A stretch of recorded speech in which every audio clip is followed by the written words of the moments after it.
नमस्कार, मैं हूं मिलिंद खांडेकर और आप देख रहे हैं हिसाब किताब। आज हिसाब किताब करेंगे राहुल गांधी के उस आरोप का जिसमें उन्होंने कहा है कि शेयर बाजार में 30 लाख करोड़ रुपए का घोटाला हुआ।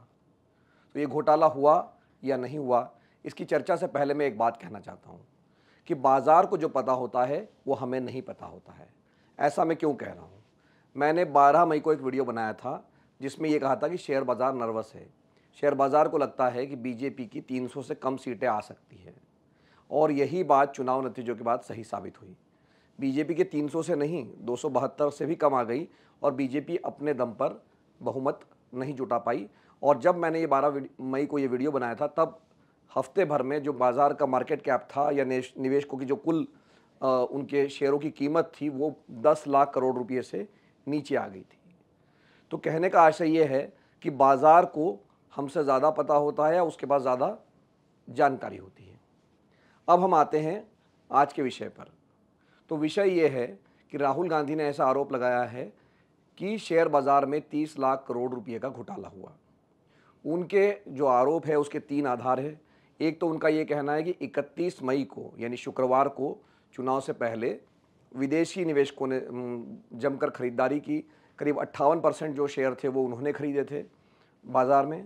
दूसरी बात उनका ये कहना है कि 1 जून को जो एग्ज़िट पोल आए और फिर 3 जून को बाज़ार में, चूँकि एग्ज़िट पोल में ये कह दिया गया था कि भारी बहुमत आ रहा है बीजेपी को, तो उसके कारण 3 जून को बाज़ार रिकॉर्ड ऊंचाई पर पहुंच गया। लेकिन जब 4 जून को रिज़ल्ट एक्चुअल में आए तब बाज़ार धड़ाम से गिर गया और 30 लाख करोड़ रुपये का नुकसान हो गया शेयर निवेशकों को। तो ये जो 30 लाख करोड़ रुपये का उन्होंने जो आंकड़ा लाया है, दरअसल वो है जो मार्केट कैपिटलाइजेशन 30 लाख करोड़ रुपये से कम हुआ था 4 जून को, वहाँ से उन्होंने इसको घोटाले के आंकड़े से जोड़ दिया है।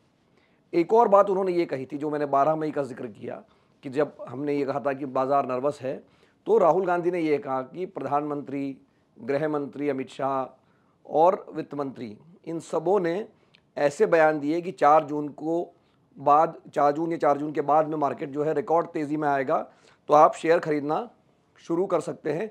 ये उन्होंने एक तरह से मार्केट को ऊपर चढ़ाने की कोशिश की, जबकि उसका उल्टा हुआ, 4 जून को मार्केट गिर गया। तो अब सवाल ये है कि राहुल गांधी ने मांग की है कि जॉइंट पार्लियामेंट्री कमेटी, मतलब संसद के जो है सदस्यों की एक कमेटी बनाई जाए और इस घोटाले की जांच की जाए। तो ये जांच होगी या नहीं होगी, ये जब संसद का सत्र खुलेगा तब देखा जाएगा। लेकिन अभी हम बात कर लेते हैं जो राहुल गांधी ने आरोप लगाए हैं उसमें कितना दम है। तो सबसे पहले तो ये जो आंकड़ा है 30 लाख करोड़ रुपए का नुकसान हुआ है। तो अगर मैं ये कहूँ कि 1 महीने पहले अगर किसी ने शेयर खरीदे या जो 1 महीने पहले तक मार्केट कैपिटलाइजेशन था और आज यानी जो शुक्रवार को बाज़ार बंद हुआ है उसका मार्केट कैपिटलाइजेशन कितना है, तो 1 महीने में, जैसे राहुल गांधी ने कहा 30 लाख करोड़ का नुकसान हुआ है, लेकिन जब प्रधानमंत्री नरेंद्र मोदी ने या गृह मंत्री अमित शाह ने लगभग 1 महीना पहले जब बयान देना शुरू किए थे, तब से लेकर 1 महीने पहले से आज का जो आंकड़ा है, तो शेयर बाज़ार लगभग जो है 30 लाख करोड़ रुपए के फ़ायदे में है निवेशक। यानी जितने का घाटा राहुल गांधी एक दिन का बता रहे थे, अगर 1 महीना पहले किसी ने पैसा लगा दिया इनकी बात मानकर भी, तब भी वो फ़ायदे में है। ये आंकड़ा मार्केट कैप जो शुक्रवार का है वो ये कहता है। अब मान लीजिए आप 1 महीने पहले नहीं जाना चाहते हैं, आप चले गए 1 हफ्ते पहले, मतलब 31 मई को अगर किसी ने शेयर खरीद लिए, तब भी वो इस शुक्रवार तक, मतलब जो बाज़ार बंद हुआ है परसों, तब तक का भी अगर आप मार्केट कैपिटलाइजेशन का गेन देखेंगे तो वो लगभग 11 लाख करोड़ रुपए का गेन है। 11 लाख करोड़ रुपया जो है फ़ायदा हुआ है निवेशकों को 1 सप्ताह में, जिन्होंने पहले लगाए थे। एक बात ज़रूर है कि जिन्होंने एग्जिट पोल के बाद में अगर किसी ने खरीदे हैं तो उनको अभी भी मामूली नुकसान है। मार्केट कैप जो है सोमवार का जितना मार्केट कैप था उसके मुकाबले आज भी मार्केट कैप लगभग 2 लाख करोड़ रुपया नीचे है। लेकिन ये 30 लाख करोड़ रुपये का नुकसान नहीं है, ये 2 लाख करोड़ रुपये का नुकसान है। लेकिन एक और बात, अगर जिसने मंगलवार को जिस दिन नतीजे आए थे उस दिन अगर उसी ने शेयर खरीद ली होते तो वो मार्केट में जो है लगभग आज उस दिन से लेकर, मंगलवार से लेकर शुक्रवार तक 30 लाख करोड़ रुपये से मार्केट कैप बढ़ गया है। मतलब जितने का नुकसान हुआ था उसकी भरपाई शुक्रवार तक लगभग हो चुकी। हम इंडिविजुअल स्टॉक्स पे नहीं जा रहे हैं, हम पूरे मार्केट के कैपिटलाइजेशन की बात कर रहे हैं, पूरे मार्केट में कितना गेन हुआ उसकी हम बात कर रहे हैं मोटे तौर पे।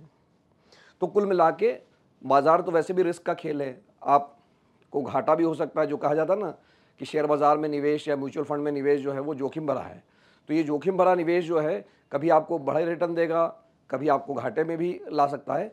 तो बाज़ार में मोटे तौर पे यही हुआ है, लेकिन क्या घोटाला हुआ या नहीं हुआ इसकी जांच तो जब सेबी करेगी या जेपीसी करेगी तभी पता चल पाएगा। एक और बात राहुल गांधी ने ये कही थी कि उनका कहना था कि प्रधानमंत्री को, गृह मंत्री को या वित्त मंत्री को ऐसे बयान नहीं देना चाहिए। तो सवाल ये है कि क्या ऐसे बयान देना किसी नियम का या किसी कायदे का उल्लंघन है? तो मैंने सेबी की जो इन्वेस्टमेंट की जो गाइडलाइंस है कि जो आप इन्वेस्टमेंट के लिए जो सलाह दे सकते हैं, तो उसमें बड़ा साफ साफ कहा गया है कि अगर आप कहेंगे कि अमुक शेयर खरीदिए, इस कंपनी का शेयर खरीदिए, ऐसी सलाह आप नहीं दे सकते हैं। ऐसी सलाह देने के लिए आपके पास सेबी से रजिस्ट्रेशन होना ज़रूरी है, आपको वहाँ से सर्टिफिकेट की ज़रूरत है, तभी आप इस तरह की स्टॉक स्पेसिफिक सलाह दे सकते हैं। लेकिन उसमें अपवाद भी है कि आप कैसी बातें या कैसे बयान दे सकते हैं। तो उसमें अपवाद ये है कि जब आप जनरल इकोनॉमिक और फाइनेंशियल ट्रेंड के बारे में कोई टिप्पणी करते हैं तो उस पर कोई रोक टोक नहीं है।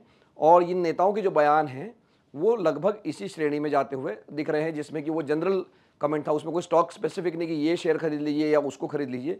ये तो लोगों का अपना इंटरप्रिटेशन था कि इसको खरीदना चाहिए, उसको नहीं खरीदना चाहिए। लेकिन नेताओं के बयान में कहीं पर भी ऐसा नहीं कहा गया था कि आप अमुक शेयर खरीदिए। अगर वो ये कहते तब तो ये उल्लंघन था।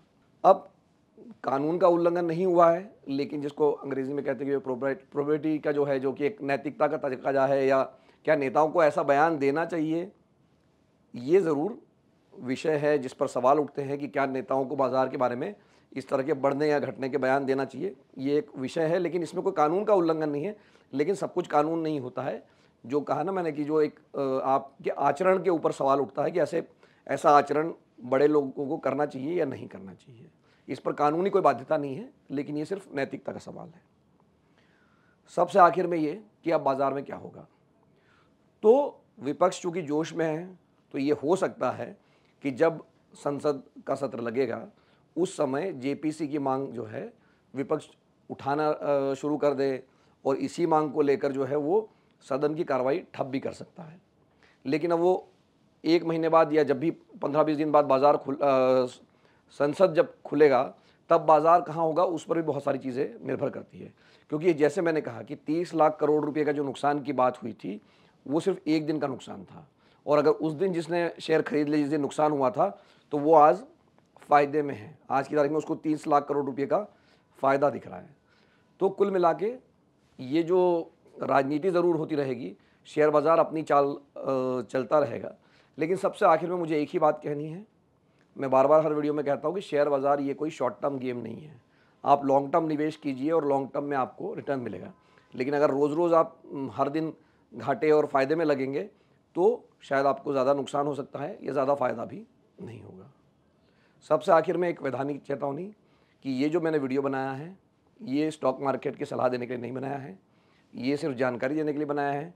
और अगर आप शेयर बाज़ार में निवेश करना चाहते हैं तो जैसा कि सेबी के नियम कहते हैं कि उनके द्वारा प्रमाणित जो भी सलाहकार है उनसे सलाह करके आप शेयर खरीदें या बेचें।